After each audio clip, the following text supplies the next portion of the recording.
जियो जुबा और अब दिल थाम के बैठी है वो मंजर देखने के लिए जो आपके लिए शायद फौरी तौर पर काबिल यकीन ना हो।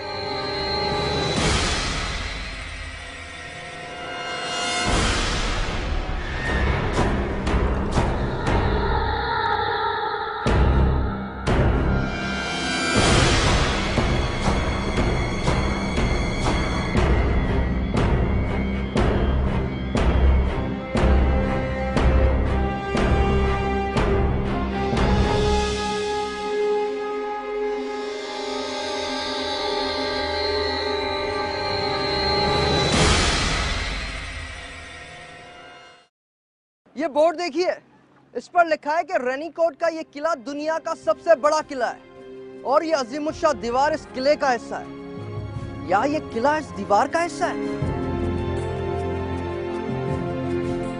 ये किला सूबा सिंध का जिला जामशोरो के इलाके कीर्थर में वाक़े है। कुछ याद आया कीर्थर से? ये वही कीर्थर है जिसे अब नेशनल पार्क का दर्जा हासिल है।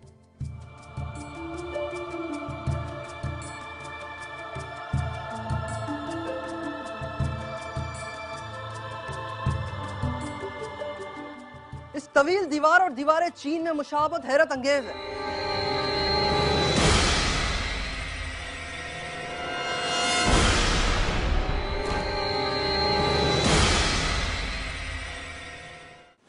लेकिन इस गैर मामूली विरसे से जुड़ी हुई अलमनाक हकीकत यह भी है कि इस पर अभी तक कोई खास तहकीक नहीं हो सकी।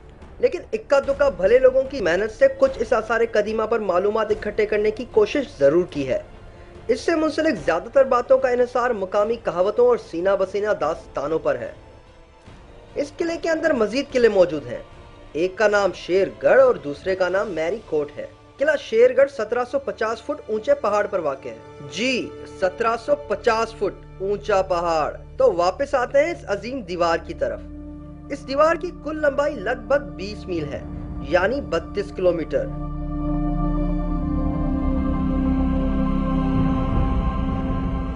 वीरानी इस किले का खासा है। तारीख और माहिरीन आसार कदीमा यकीनन इस हकीकत से नाखुश होंगे कि कई जगहों से इस दीवार का काफी हिस्सा पिछले कई सदियों से टूट फूट का शिकार हो चुका है और कई जगहों पे तो ये दीवार मुकम्मल तौर पर खत्म हो चुकी है।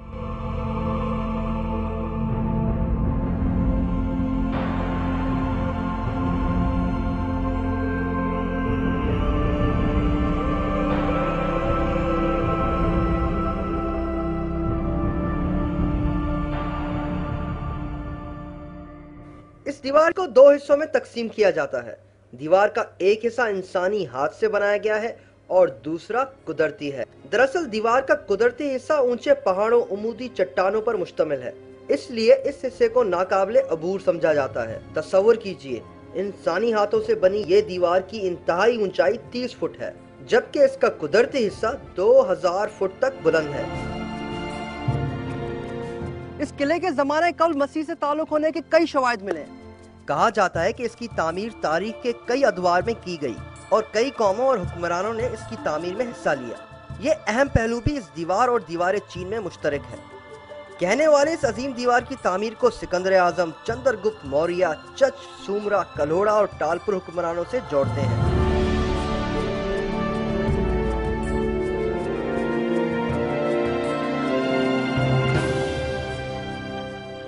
आपको ये सुनकर हैरत और अफसोस होगा कि मुरम्मत के नाम पर अगर आखिरी बार किसी ने इस आसार कदीमा को हाथ लगाया था तो वो सिंध के टालपुर हुक्मरान थे, जिनकी हुकूमत 1843 में खत्म हो चुकी थी। और इस हकीकत को चेक करने की कोई जरूरत नहीं।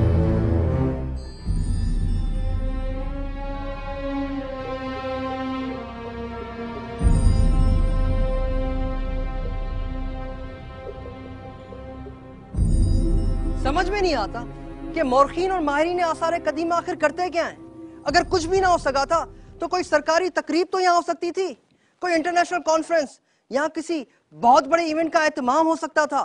कम से कम ये विरसा नजरअंदाज तो ना होता दुनिया की नजरों से। आपको फिलहाल चल के दिखाता हूँ एक पैकेज, ताकि शायद हमें कोई उससे सबक मिले। 4 दिसंबर सन 2009 दुनिया के बुलंद तरीन पहाड़ों और ग्लेशियर्स के बीचों बीच 5242 मीटर की बुलंदी पर काला पत्थर के मकाम पर नेपाल की कैबिनेट मीटिंग मुनक्किद की गई। नेपाल के वजीर आजम अपनी हुकूमत के कुल 27 में से 24 वजीरों समेत वहां मौजूद थे। सब ने नीली पट्टियां पहन रखी थीं, जिन पर हिमालय को बचाओ तहरीर था। इस मीटिंग का मकसद दुनिया की तवज्जो हिमालय की बिगड़ती हुई सूरत हाल की तरफ मबजूल कराना था। कोहे हिमालय पूरे बर्रे सगीर में पीने के पानी का एक अहम जरिया है। इन वजीरों ने मास्क और गर्म कपड़े पहन रखे थे, क्योंकि इतनी ऊंचाई पर सांस लेना दुश्वार होता है। वजीर माइक्रोफोन के जरिए बात कर रहे थे, क्योंकि तेज हवा में आवाज नहीं सुनी जा सकती थी। वहाँ वजीरों ने सागर माथा डिक्लेरेशन पर दस्तखत किए। इस मीटिंग की खबर दुनिया भर के टीवी चैनल्स ने दिखाई और इस तरह से नेपाली काबीना का असल मकसद भी बड़ी हद तक पूरा हुआ।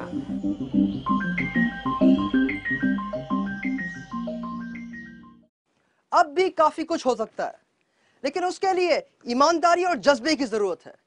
यहाँ पर कोई कम खर्च, बालानशी कोई मीटिंग, कोई प्रोग्राम मुनक्कद करके पूरी दुनिया की तवज्जो इस अजीम दीवार की तरफ दिलाई जा सकती है, लेकिन खर्चा कम हो भाई।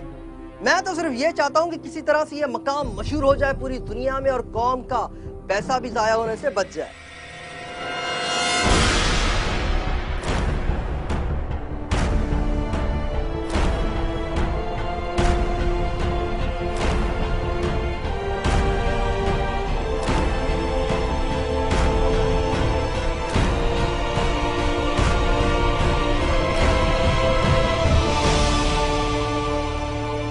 अजीब बात वो ये कि इस दीवार का अपना कोई नाम नहीं। इस दीवार को अब भी किला रनी कोट के नाम से जाना जाता है। कुछ बरस पहले कुछ दोस्तों ने मिलकर बाकायदगी से इस आसार कदीमा पर तहकीक शुरू कर दी और उन्होंने मिलकर इस दीवार को दीवार सिंध का नाम दिया। तो फिर आज से हम सब भी इसको दीवार सिंध के नाम से ही पुकारेंगे।